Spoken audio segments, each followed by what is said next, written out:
Sa isang liblib na baryo sa Visayas, naninirahan ang isang mag-asawang magbubukid na sabik sa kanilang unang anak.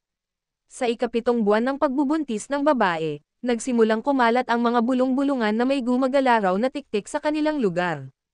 Ang tiktik ay isang kakaibang nilalang na kahawig ng tao sa araw, ngunit sa gabi ay nagkakaroon ng mahahabang dila at matutulis na kuko.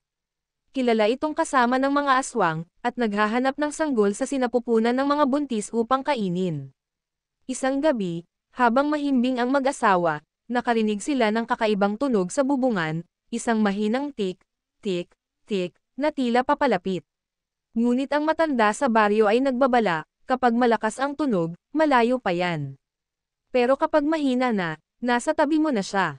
Nang biglang tumahimik ang paligid, kumabog ang dibdib ng lalaki. Dumungaw siya sa bintana at sa ilalim ng sinag ng buwan, nakita niya ang isang nilalang na may mahahabang pakpak, namumulang mata, at isang dila na mahaba at matulis na parang sibat, dahan-daang bumababa mula sa bubong. Agad niyang kinuha ang matulis na bolo at asin, dahil ayon sa matatanda, ito'y mabisang panlaban.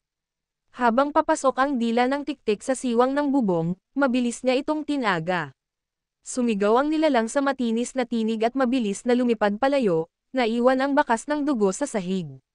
Kinabukasan, may balita na isang babae sa kabilang baryo ang natagpo ang sugatan at nangingisay. Pinaniniwalaang siya ang tiktik na nagtangkang kumitil ng sanggol kagabi. Mula noon, tuwing may buntis sa baryo, laging may nagbabantay sa gabi, dala ang asin, bawang, at itak, upang hindi na muling makalapit ang tiktik. Sa katahimikan ng gabi, hindi mo alam, baka sa bubungan mo na pala siya. Kapag mahina na ang tunog ng kanyang pakpak, handa ka na bang harapin ang tiktik?